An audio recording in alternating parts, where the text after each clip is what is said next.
할렐루야.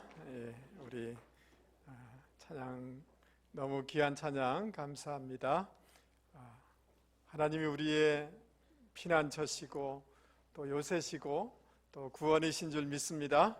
오늘 찬양했던 것처럼 하나님 앞에 거함으로 또 하나님만을 구함으로 우리 가운데 용기와 힘을 얻는 저와 여러분이 되기를 바랍니다. 여러분, 젤렌스키라는 코미디언 출신의 사람이 우크라이나 대통령이 된 거 여러분 아시지 않습니까? 이 사람이 대통령이 되었는데 그 러시아와 전쟁이 일어나자 많은 사람들이 비아냥거리기도 했고요. 우리나라 정치인들도 무슨 초보 대통령이 또 이러한 코미디언이 잘하겠냐 이런 식의 말들도 내뱉고 이렇게 했습니다. 여러분, 러시아가 우크라이나를 침공하게 됐을 때 여러분, 이 사람은 이런 말을 했습니다. 나에게 필요한 것은 탈 것이 아니라 나에게 필요한 것은, 우리에게 필요한 것은 탄약입니다 라고 이렇게 얘기를 했습니다. 미국에서 이 사람으로 하여금 좀 이제 피난 가라, 도피하라, 도피처를 제공해 주겠다라고 이렇게 했는데 그것을 거부하고 키이우 수도에 남아서 인터넷 방송으로 내가 여기 있습니다, 나는 싸울 것입니다 라고 함으로 백성들에게 안심을 시키고 또 용기를 줬던 이런 모습을 우리가 기억하고 있습니다.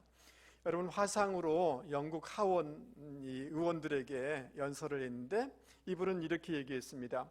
우리는 포기하지 않을 것입니다. 패배하지 않을 것입니다. 우리는 숲에서, 우리는 들판에서, 우리는 해변에서, 그리고 우리는 거리에서 끝까지 싸울 것입니다 라고 이분은 그렇게 연설을 했습니다. 여러분, 이 전쟁이 1년 전인 2021년이죠. 탈레반이 아프가니스탄을 공격했을 때 아슈라프 간이라는 이 아프간 대통령이 있습니다. 여러분, 이 사람은 나라와 국민을 버리고 아랍에미레이트로 도망가 버렸습니다. 그가 도망갈 때 많은 돈을 이렇게 트럭에 채워가지고 헬리콥터에 실으려고 하는데 더 이상 실을 수가 없으니까 그냥 그것을 그 활주로에 남겨두고, 실지 못한 것을 남겨두고 도망을 간 것입니다. 여러분, 그에 따른 미국에서 호화 생활을 하고 있다고 합니다. 그가 떠나자마자 대통령궁은 탈레반에 의해서 점령이 되게 되고 그 극단적인 이슬람에 의해서 지금 통치를 당하면서 수많은 백성들이 고통을 당하고 있는 것입니다. 여러분, 이 두 사람의 인생을 보면서 용기 있는 삶이고 또 한 사람의 삶은 용기 없이 살아가는 인생이다라는 것을 우리는 정의할 수가 있는 것입니다.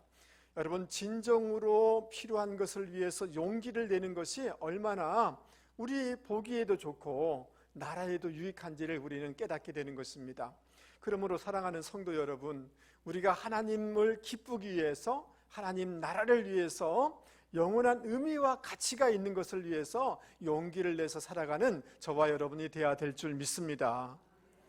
용기는 두려움이 없다는 것을 뜻하는 것이 아닙니다. 두려움이 있음에도 불구하고 그보다 더 가치 있는 것을 인정하고 그것을 위해서 행동해 나가는 것이 용기다라고 얘기할 수가 있는 것입니다. 5월 가정의 달을 맞이하면서 여러분, 가정을 위해 용기 있는 부모님들이 되실 수 있기를 주님의 이름으로 권면을 드립니다. 우리 모든 성도들은 용기 있는 그리스도인으로 살아가야 될 줄 믿습니다. 우리 자녀손들, 우리 어린이들은 이 시대 가운데 용기 있는 그리스도인으로 살아가야 될 줄 믿습니다. 할렐루야. 우리 옆에 사람한테 이렇게 권면을 한번 해보겠습니다. 용기 있게 하나님 나라를 위하여, 하나님의 교회를 위하여, 우리의 가정을 위하여 분투하시기 바랍니다. 한 번 더 얘기하겠습니다. 용기 있는 믿음을 가지시기 바랍니다. 할렐루야. 여러분, 이 5월에 용기 있는 우리 자녀들이 되어야 될 줄 믿습니다. 용기 있는 그리스도인으로 살아야 될 줄 믿습니다. 용기 있는 부모가 되어야 될 줄 믿습니다. 우리가 용기 있는 부모가 되고 용기 있는 그리스도인으로 살아가려고 하면 이것을 방해하는 요소들을 알아야 되겠고, 그러한 것들을 제거하고 대체시켜 나가야 할 것입니다. 그것이 무엇일까요? 첫 번째는 하나님의 말씀을 존중하지 않는 태도를 바꿔나가고 교체시켜 나가야 하는 것입니다. 1절 2절을 한번 보시기 바랍니다. 이스라엘 자손이 또 여호와의 목전에 무엇을 행하여? 악을 행하였다. 그래서 그들은 많은 고통을 당하고 있다. 거주지가 불확실한 이런 고통을 당하고 있다라고 얘기하고 있습니다. 이스라엘이 이런 고통을 당한 이유는 경제 정책을 잘못 썼기 때문에, 군사 정책을 잘못 썼기 때문에, 다른 어떤 것을 잘못했기 때문에 그런 문제가 생겼다라고 성경은 진단하고 있지 않다는 것입니다. 신앙적인 문제 때문에, 여호와 앞에서 악을 행하기 때문에 이런 어려움과 고통을 당하고 있다라고 진단하고 있는 것입니다. 여러분, 여호와 앞에서 악을 행하였다는 것이 무엇일까요? 10절 말씀을 한번 보시기 바랍니다. 10절 하반부에 보면 너희가 내 목소리를, 그 다음 뭐예요? 듣지 아니하였느니라. 하나님의 말씀을 듣지 않았다는 거예요. 잊어버렸다는 거예요. 하나님의 말씀을 소홀히 여겼다는 거예요.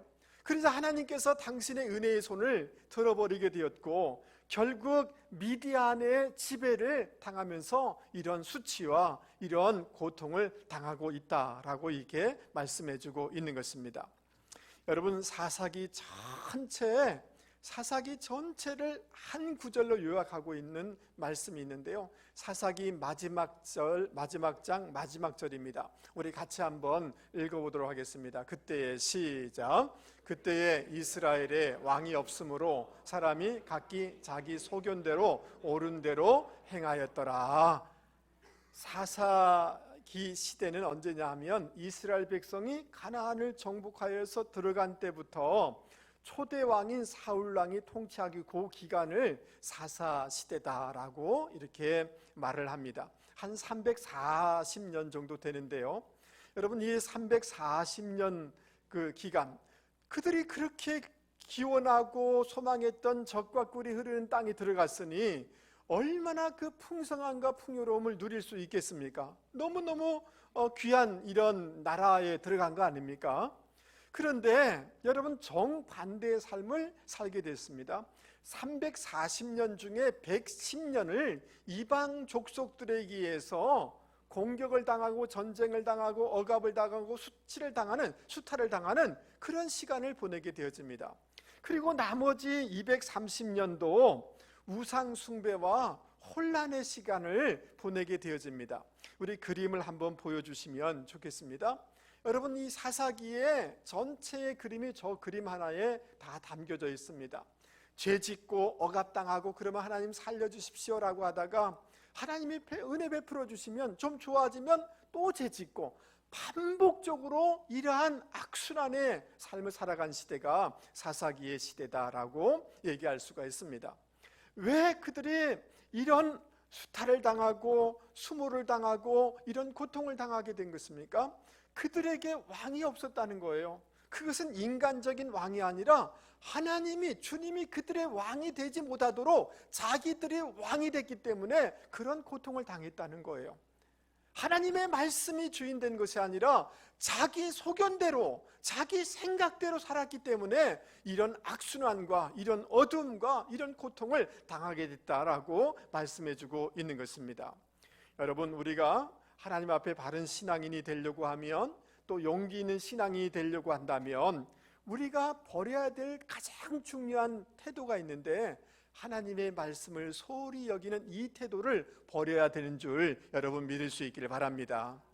하나님의 말씀을 소중히 여기지 않은 태도의 구체적인 모습이 어떤 것일까요?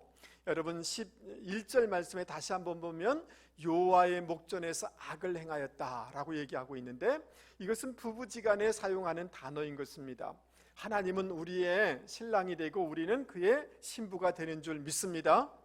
그런데 그 신랑 대신 하나님을 잊어버리고 세상을 동경하고 세상에 미련을 두고 살아가는 것입니다.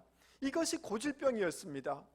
여러분, 특별히 이 하나님 앞에서 악을 행하였다라고 이렇게 표현하고 있는데, 원어를 정확히 찾아보면 그 악을 행하였다라고 이렇게 말씀해 주고 있습니다.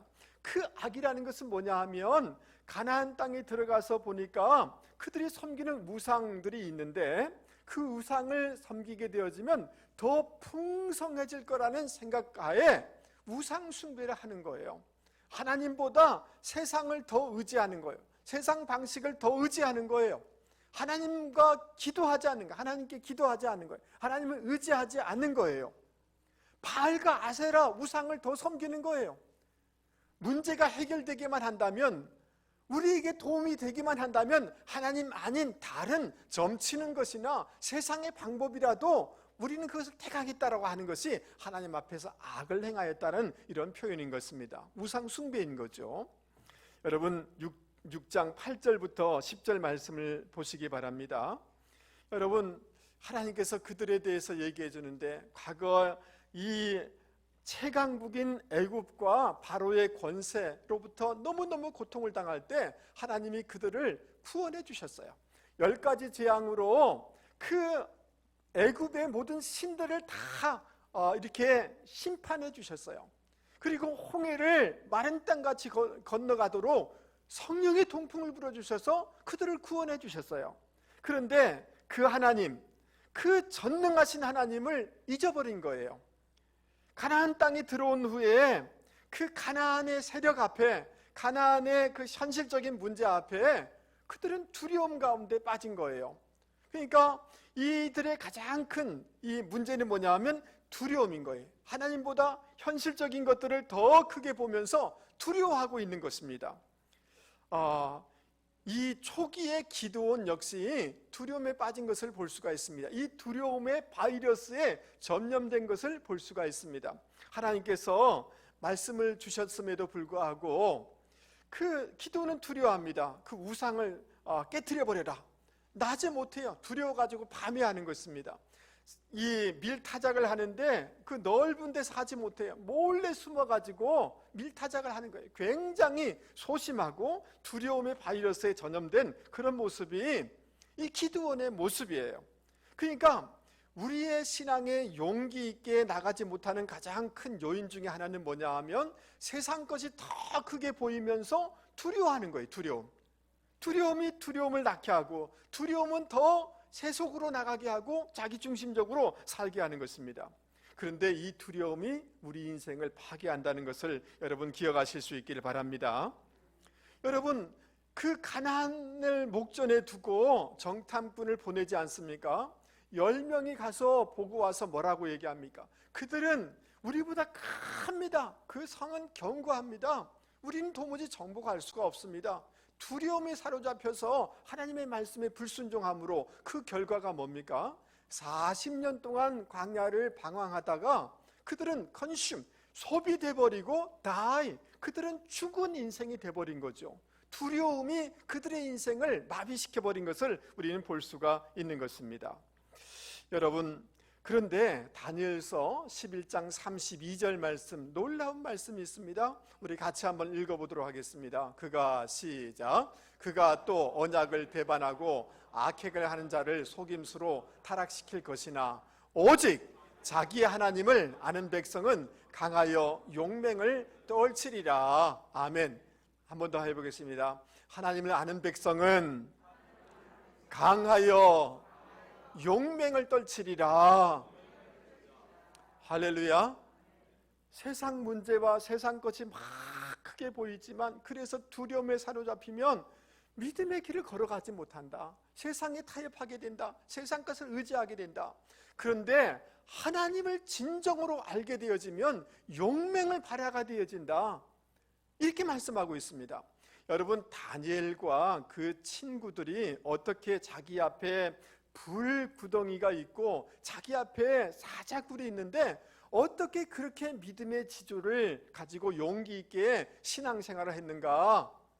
용기 있는 신앙의 삶을 살아냈는가? 그것은 다름이 아니라 세상 것을 보면서 두려워하는 것이 아니라 하나님을 알았기 때문이라는 거예요. 여러분, 하나님을 알 때 이 두려움을 떨쳐낼 수 있는 줄 여러분 믿을 수 있기를 바랍니다. 할렐루야. 요한일서 4장 4절은 이렇게 말씀해 주고 있습니다. 자녀들아, 너희는 하나님께 속하였고 또 그들을 이기었나니 이는 너희 안에 계시니가 세상에 있는 자보다 그다음 뭐예요? 크심이라. 여러분, 이 말씀을 믿습니까? 우리 안에 계신 그 주님이 세상의 그 어떤 문제, 그 어떤 사람, 그 어떤 것보다 크신 하나님이라는 것을 여러분 믿을 수 있기 바랍니다. 그럴 때 이 두려움을 극복할 수가 있는 것이죠. 요한복음 16장 33절 말씀 있습니다. 이것을 너희에게 이르는 것은 너희로 내 안에서 평안을 누리게 하려 함이라. 세상에서는 너희가 환난을 당하나 담대하라, 담대하라. 내가 세상을 그다음 뭐예요? 이기었노라. 할렐루야. 여러분, 세상을 이기었다. 에고 네니케카톤 코스몬이란 단어예요. I have overcome, come, 그러니까 overcome이죠. 그러니까 have overcome, 세상을 이기었다, 이미 이겨버렸다, 완료형을 쓰고 있는 거예요. 아직 주님은 지금 십자가도 지기 전인데 내가 세상을 이기었다라고 완료형을 쓰는 까닭은 뭐냐 하면 주님께서 십자가 지시고 부활하심으로 반드시 이길 것이기 때문에, 반드시 승리하실 것이기 때문에 이렇게 말씀하고 있는 것입니다. 주님은 승리하신 분이십니다. 그 주님, 승리하신 주님을 우리가 의지하게 되어질 때 평안을 누리게 되어지고 담대함을 가지게 되어지고 두려움을 이길 수 있게 되는 줄 여러분 믿을 수 있기를 바랍니다. 할렐루야. 그러므로 사랑하는 성도 여러분, 우리 앞에 여러 가지 어려움들이 많이 있지만 문제를 바라보기보단, 그 어떤 세력을 바라보기보다, 세상의 거대한 물결을 바라보기보다 그보다 더 크신 주님, 이 모든 것을 이기신 주님을 바라봄으로 이 두려움들을 극복해 나갈 수 있는 저와 여러분이 되실 수 있기를 바랍니다. 우리가 제거하고 교체시키고 대체시켜 나가야 될 것 중에 하나는 뭐냐 하면 열등감입니다. 비교의식입니다. 여러분 15절 말씀 보십시오. 15절 말씀에 보면 기드온이 이렇게 얘기합니다. 내가 무엇으로 이스라엘을 구원합니까? 보십시오. 나의 집은 므낫세 중에서 극히 약하고 나는 내 아버지 집에서 가장 그다음 뭐예요? 작은 자입니다라고 얘기를 하는 것입니다. 어떻게 보면 겸손해 보이는 것처럼 보일지 모르지만 그렇지 않습니다. 그의 심리 안에는 다른 사람을 비교해보고 다른 지파를 비교해보면서 우리 지파는 작은 지파입니다, 작은 시족입니다, 나는 이렇게 약한 사람입니다 라고 비교의식과 열등의식에 사로잡혀 있는 기드온의 모습을 발견하게 되는 것입니다. 여러분, 이러한 비교의식과 열등의식이 용기 있는 신앙으로 가는 것을 방해합니다. 우리 인생을 갉아먹게 되는 것입니다. 여러분, 가인이 동생을 왜 죽였습니까? 동생을 비교하니까 동생이 미운 거예요. 그래서 동생을 죽인 것입니다.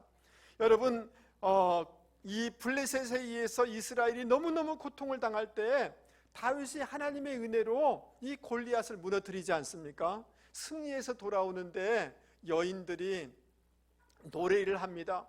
사울은 천천히요, 다윗은 만만히로다. 이 유대의 시브리의 이 용어가 뭐냐 하면 천천히요 만만이란 말은 어느 게 적고 어느 게 많다는 뜻이 아니에요. 많다는 거예요. 큰 뜻이라는 거예요. 그런데 이 사울왕은 그 노래를 듣다가 그 말에 꽂히게 된 거예요. 그 순간부터 비교의식에 빠지게 되면서 다윗을 죽이려고 평생을 그렇게 소보적인 삶을 살다가 아주 비참한 인생을 살게 된 것을, 인생을 마감하게 되는 것을 우리는 잘 알고 있는 것입니다. 그러므로 여러분, 우리가 용기 있는 신앙으로 살아갈 때 이 방해하는 요소가, 끈질기게 우리를 이 붙잡는 요소가 뭐냐 하면 비교의식이에요. 열등감이에요. 이런 것들을 우리는 극복해 나가야 되는 줄 믿습니다. 여러분, 우리가 어떻게 하면 말씀을 소중히 여기지 않은 태도, 또 이렇게 세상 것을 크게 느껴지고 두려움에 빠지는 것, 또 우리 안에 이런 열등감들, 비교의식을 극복할 수가 있을까요? 어떻게 하면 우리는 용기 있는 신앙인이 되고 용기 있는 부모가 되고 용기 있는 자녀들이 될 수가 있을까요? 여러분, 6절 말씀을 같이 한번 읽어보도록 하겠습니다. 사사기 우리 6장 6절 크게 같이 한번 읽겠습니다. 이스라엘이 시작. 이스라엘이 미디안으로 말미암아 궁핍함이 심한지라 이에 이스라엘 자손이 여호와께 부르짖었더라. 아멘. 할렐루야. 궁핍함이 심하였다는 것은 정신적으로 육체적으로 지금 환경적으로 너무 힘들다는 거예요. 너무 힘들. 그때 이스라엘 백성이 마지막 카드를 썼는데 그 카드가 뭐냐 하면 부르짖는 기도예요. 강청 기도예요. 할렐루야. 여러분 하나님께 부르짖어 부르짖어 기도할 수 있는 저와 여러분이 되실 수 있기를 바랍니다. 여러분 예레미야 33장에 너는 내게 부르짖으라 내가 내게 응답하겠고 내가 알지 못하는 크고 은밀한 일들을 내게 보이리라. 여러분 믿습니까? 우리 주님께서 이렇게 말씀하셨습니다. 하물며 하나님께서 그 밤낮 부르짖는 택하신 자의 원한을 풀어주지 않겠느냐? 저희에게 오래 참겠느냐? 부르짖어 기도할 때 하나님이 급속하게 응답하신다라고 말씀하고 있는 것입니다. 여러분 에스더가 죽으면 죽으리라 라고 하면서 금식하며 나갈 때 여러분 문제가 풀어진 것 아닙니까? 부르짖어 기도할 때 문제가 풀어지는 줄 여러분 믿을 수 있기 바랍니다. 부르짖어 기도할 때 절망적인 상황에서 구출되는 줄 믿을 수 있기 바랍니다. 부르짖어 기도할 때 전쟁에서 승리하게 되는 줄 믿을 수 있기 바랍니다. 부르짖어 기도할 때 시험을 이기게 되는 줄 믿을 수 있기 바랍니다. 부르짖어 기도할 때 성령의 충만함을 덧입게 되는 줄 여러분 믿을 수 있기 바랍니다. 부르짖어 기도할 때 악순환이 끊어지는 역사가 일어나는 줄 여러분 믿을 수 있기를 바랍니다. 할렐루야. 부르짖어 기도할 때 하나님이 무명의 선지자를 통하여서 말씀을 그들 가운데 들려주게 되었습니다. 하나님의 말씀이 우리 가운데 들려지게 되면 우리의 영혼이 우리의 심령이 회복되어지고 일어나게 되는 줄 여러분 믿을 수 있기 바랍니다. 그러기에 하나님의 말씀을 소중히 여기고 존중히 여기고 하나님의 말씀이 들려지는 분들이 되기를 주님의 이름으로 축복합니다. 하나님의 말씀이 들려지기만 하면 우리는 부흥이 일어나게 될 것이고 하나님의 약속을 붙잡아서 용기 있게 살아가게 되는 줄 여러분 믿을 수 있기를 바랍니다. 요한복음 14장 21절 말씀에 보면 나의 계명을 가지고 지키는 자라야 나를 사랑하는 자니 나를 사랑하는 자는 내 아버지께 사랑을 받을 것이요 나도 그를 사랑하여 그에게 나를 그다음 뭐예요? 나타내리라. 하나님의 말씀을 소중히 여기면 하나님의 역사가 나타나게 되는 줄 여러분 믿을 수 있기 바랍니다.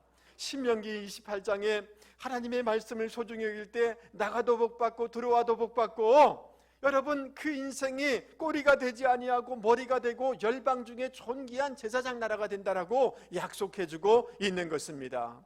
할렐루야. 여러분 그 존 비비어 목사님의 존중이라는 이런 책이 있는데요. 이 책에 오스본이라는 이 말씀 사역자를 소개하고 있습니다. 이 오스본이라는 분인데요. 저도 저분의 책을 여러분 가지고 있는데요. 굉장히 두꺼운 책인데 굉장히 은혜가 됩니다. 여러분 이 오스본이라는 사람은 아프리카에서 뭐 적게는 5만 많으면 한 20여만 명을 모아놓고 복음을 증거하는 전도자입니다. 여러분 이분이 복음을 전할 때마다 눈이 뜨여지게 되어지고 청각 장애인들이 이게 들려지게 되어지고 난치병자들이 막 고침을 받는 놀라운 역사가 있어서 여러분 지금 아프리카에는 엄청난 부흥의 역사가 있습니다. 할렐루야. 여러분 한 번은 이 복음 이 사역을 하는데 한 자매가 이 포대기를 들고 와서 목사님 아이를 위해서 기도해 주세요. 뭘 기도할까요? 이 아이가 죽었어요. 살아나게 기도해 주세요. 이렇게 하는 거예요. 여러분 그 어머니도 대단하지만 이 분도 굉장한 분이에요. 그 죽은 아이를 손을 얹고 기도하는 거예요. 여러분 기도하는데 포대기 안에서 꿈틀거리는 거예요. 그리고 콜록콜록 기침을 하는 거예요. 그 말은 무슨 말이에요? 살았다는 거잖아요. 여러분 그러면 어떻게 하겠어요? 여러분 와 이래야 되는 거 아니에요? 그래서 그 오스본이라는 사람이 포대기를 살짝 열으니까 아이 얼굴이 드러나잖아요. 그 아이가 눈이 동그랗고 빛이 나면서 자기 어머니를 사역자를 바라보는 거예요. 그때서야 여러분 이 엄마가 난리가 난 거예요. 막 춤을 추고 소리를 지르면서 할렐루야 하고 난리가 난 거예요. 근데 이 오스본이라는 사람이 이해가 되지 않아요. 아니, 아까 일찍 했어야 되는데 그때는 깜짝 놀라는 것처럼 했다가 지금 포대기 여니까 얼굴 보자 막 이렇게 막 환호를 하고 난리하니까 왜 그러냐고. 그러니까 목사님, 우리 아이는 태어날 때부터 눈이 하나밖에 없었어요. 한쪽은 눈 알이 없고 그냥 움푹 들어간 그 상태였는데, 근데 아이가 기침하고 움직여서 포대기를 열었는데 두 눈이 생기대 깜빡거리면서 자기를 보고 있어요. 여러분, 이럴 때 어떻게 하겠어요? 환호를 해야 되는 거잖아요. 그러니까 막 환호, 없던 눈도 생겨난 거예요. 기적이죠. 초월적인 거죠. 근데 희한한 것은 동일한 오스본이라는 목회자가 미국이나 유럽에 가서 동일한 원고를 가지고 설교를 하는데 두통 정도 치유되고 허리 아픈 것 정도 치유되고 기적의 역사는 안 일어난다는 거예요. 이상하다는 거예요. 왜 이런가? 존 비비어 목사님의 그 핵심은 뭐냐 하면, 왜 이런가? 지금 중국에서는 기적의 역사가 일어나고 남미에는 기적의 역사가 일어나는데 한국에는 왜 70년대는 기적의 역사가 일어나는데 왜 지금은 기적의 역사가 일어나지 않는가? 그것은 주님을 존중하지 않기 때문이라는 거예요. 주님의 말씀을 존중하지 않기 때문이라는 거예요. 존중하다는 그 팀이라는 단어는 뭐냐 하면 금처럼 소중히 여긴다는 거예요. 하나님의 말씀을 소중히 여길 때 거기에 기적의 역사가 일어난다라고 말씀해주고 있는 것입니다. 여러분, 마가복음 6장에 보면 예수님의 고향 나사렛, 그러면 그곳에 더 좋은 일이 일어나야 되잖아요. 더 많은 기적이 일어나야 되잖아요. 다른 데서는 기적이 일어나는데 예수님의 자란 나사렛에는 기적을 더 이상 베풀 수가 없다는 거예요. 왜 그랬을까요? 주님이 이렇게 말씀하여, 선지자가 자기 고향과 자기 친척과 자기 집 외에서는 존경을 받지 못함이 없느니라. 그러니까 자기 고향 외에서는 다 존중한다는 거예요. 그러니까 여러분, 저와 여러분이 능력 있는 신앙인으로 살기를 원합니까? 용기 있는 신앙인으로 살기를 원합니까? 하나님의, 주님에 대한 태도, 주님의 말씀의 태도를 바꿀 수 있기를 주님의 이름으로 권면을 드립니다. 할렐루야. 가깝게 있기 때문에 그 소중함을 몰라요. 존중하지 않아요. 여러분이 생각하는 것보다 더 이상 여러분의 남편은 굉장히 소중한 분입니다. 여러분이 몰라서 그렇지. 우리 옆에 사람한테 얘기하고 있습니다. 집사님이 몰라서 그렇지.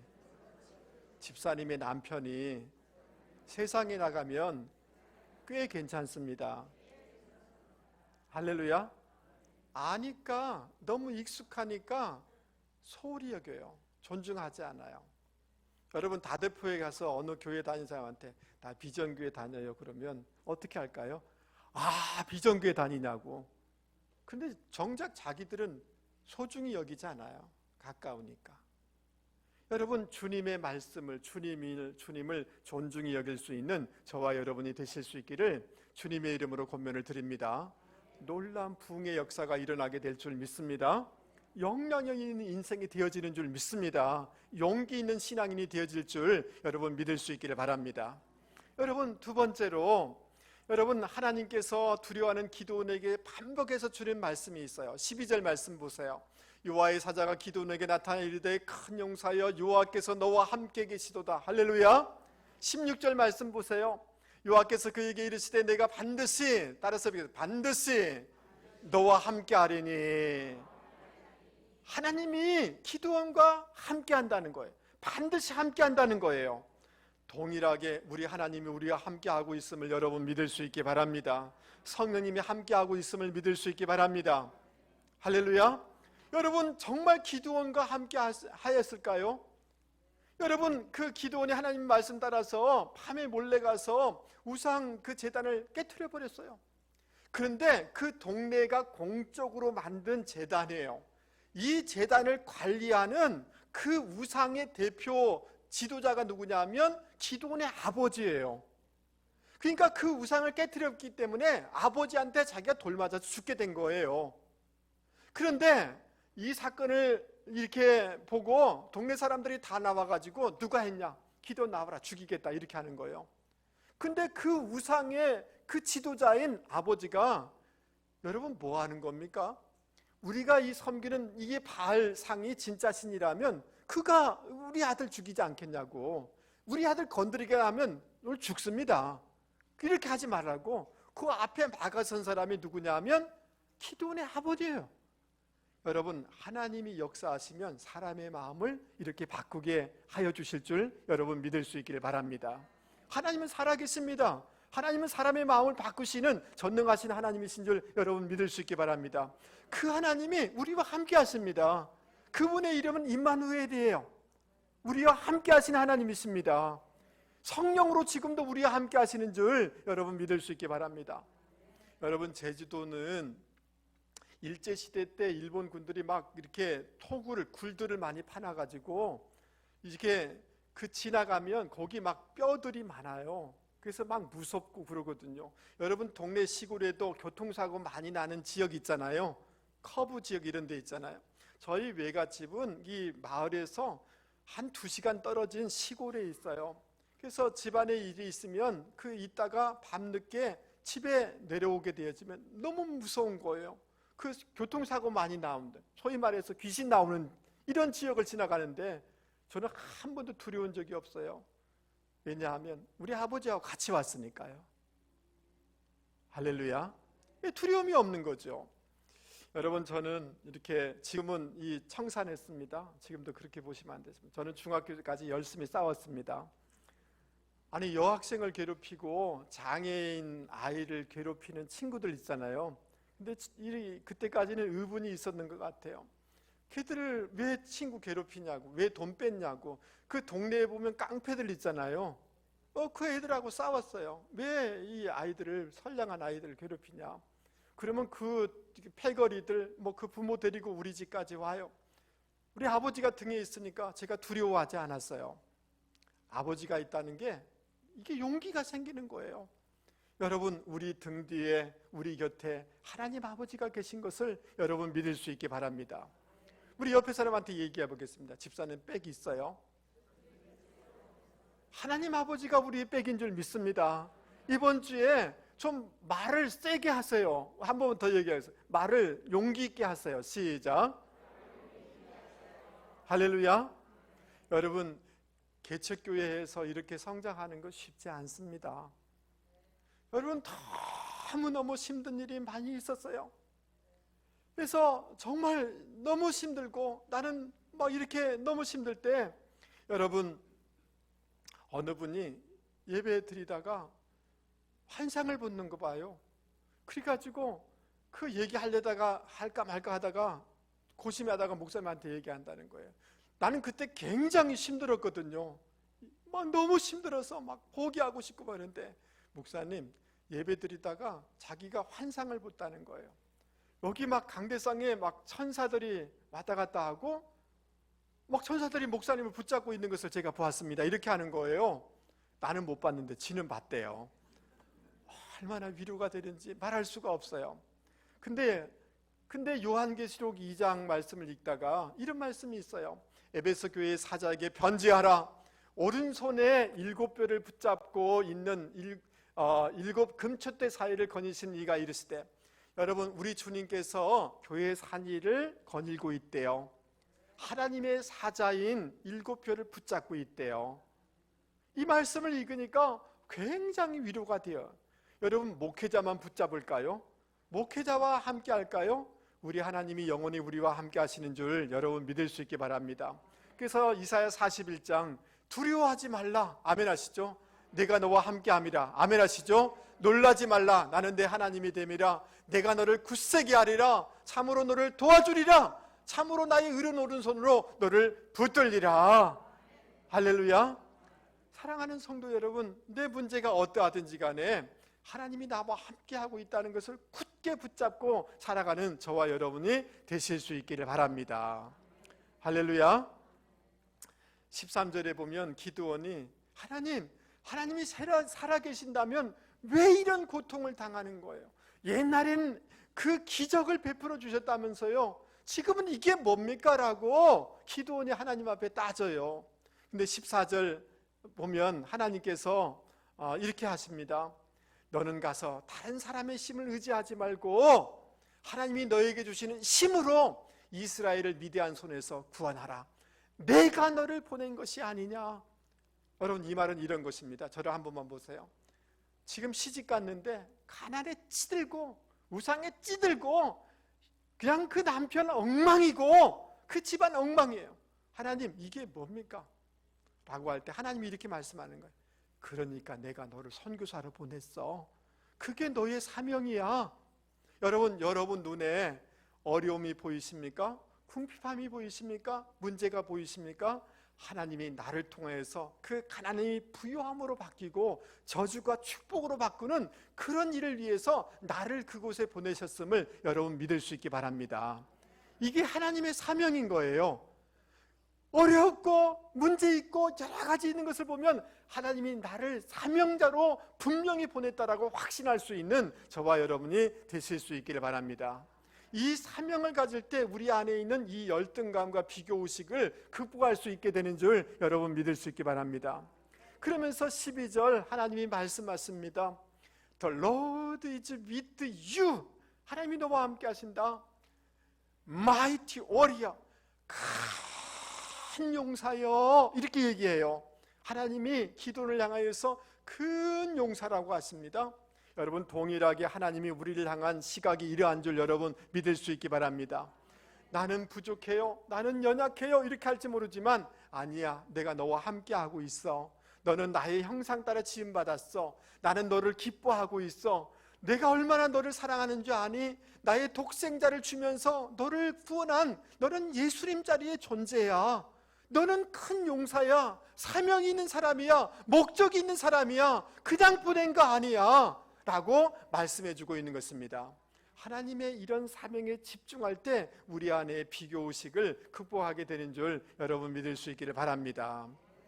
여러분, 저는 저의 18번이 이거예요. 왜 그대 앞에만 서면 나는 그다음 뭐예요? 작아지는가?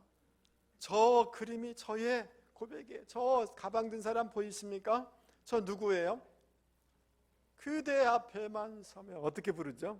왜 나는 작아지는가? 너무너무 열등감이 많은 거예요. 나는 이렇게 멀대같이 키는 옛날엔 컸거든요. 멀대같이 키는 커가지고 왜 얼굴은 이렇게 노화가 빨리 돼가지고 늙어 보이는가? 왜 성격은 이렇게 내성적이고 소심한가? 늘 이러면서 이 비교의식, 열등의식에 많이 빠졌어요. 그런데 여러분, 하나님이 나를 기뻐하신대요. 나에게 사명이 있대요. 여러분, 34절에 보면 성령의 기드온에게 임하게 되어지자 그가 나팔을 불 때 수많은 그 동역자들이 일어서서 전쟁에서 승리하게 되는 것입니다. 성령에 충만하면, 성령의 충만함을 덧입게 되면 나의 한계를 뛰어넘어서 이 열등감을 극복하고 사명을 감당할 수 있게 되는 줄 여러분 믿을 수 있기를 바랍니다. 할렐루야. 여러분, 말씀을 마치려고 합니다. 이 가정의 달을 보내면서 하나님이 우리 가운데 주시는 메시지가 딱 한 가지가 있는데, 너 용기 있는 부모 되면 안 되겠니? 너 용기 있는 신앙인으로 살아가면 안 되겠니? 라고 하는 주님의 음성을 들을 수 있는 저와 여러분이 되길 바랍니다. 여러분, 우리 어린이 주일인데요, 우리 아이들이 남과 비교하지 마세요. 할렐루야. 저 앞에 와가지고 어느 교회가 어찌고 저쩌고 그런 얘기 하지 마세요. 속 뒤집입니다. 그건 그 사람이고 그 교회는 그 교회고 나는 나고 우리 교회는 우리 교회잖아요. 맞아요? 비교하지 마세요. 아이고, 어느 남편은 월급이 연봉이 어찌고 저쩌고. 왜 속 뒤집어지는 얘기 하세요? 비교하지 마실 수 있기 바랍니다. 할렐루야. 하나님을 존중히 여기면 하나님의 약속을 붙잡게 되어지고, 하나님의 약속을 붙잡으면 용기 있게 살아갈 수 있게 되는 줄 여러분 믿을 수 있기 바랍니다. 비교하기보다 하나님이 나와 함께 하고 있음을 믿을 수 있기 바랍니다. 여러분, 하나님이 여러분과 함께 하실까요? 함께 하시고 합력하여 선을 이루어 주실 것이고 필요한 능력을 주실 것이고 필요한 사람을 베풀어 주실 줄, 보내 주실 줄 여러분 믿을 수 있길 바랍니다. 여러분 어떤 것과 비교하기보다 사명에 집중하실 수 있기 바랍니다. 아멘 하이소마. 예, 다른 거 하지 마세요. 성령의 충만함을 덧입으세요. 저 사람이 나와 긴장 관계가 아닐까? 나의 뭐 어떻게 하지 않을까? 그러지 마세요. 여러분 내 일만 충실하게 감당하면 용기 있는 신앙인으로, 열매 맺는 신앙인으로, 존귀한 신앙인으로 세워지게 되는 줄 여러분 믿을 수 있기 바랍니다. 이런 5월이 되기를, 이런 인생이 되기를 주님의 이름으로 권면을 드립니다. 우리 찬송가